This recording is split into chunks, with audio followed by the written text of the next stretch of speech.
Hey everyone, welcome back to our channel. Today we're taking you on an exciting journey as we explore tips for traveling from Pakistan to New York with your family, from New York with your family. So, if you're planning a trip or just curious about traveling to the Big Apple, stay tuned. Planning your trip, first things first, planning your trip. Start by booking your flights. Look for direct options to New York City like JFK or Newark. But remember, sometimes flights with one stop can save you some money. Visa requirements next up. Let's talk about visas. Make sure everyone in your family has the proper visa to enter the US.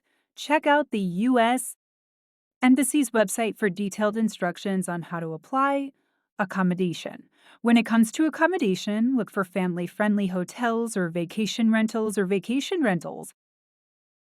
Areas like Manhattan, Brooklyn, and Queens have great options for all budgets. Packing tips? Now let's talk packing. Make sure to check the weather and pack accordingly.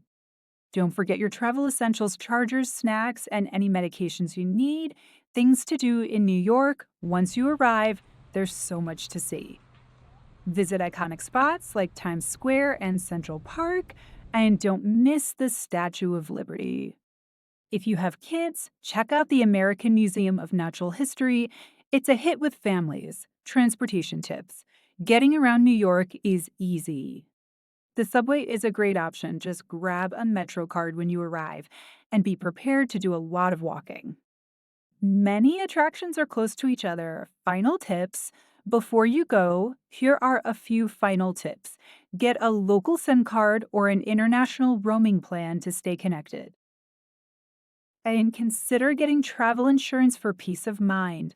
That's it for today's video. We hope these tips help make your family trip from Pakistan to New York an unforgettable experience. If you found this video helpful, don't forget to like, share, and subscribe for more travel tips. Safe travels, and see you next time.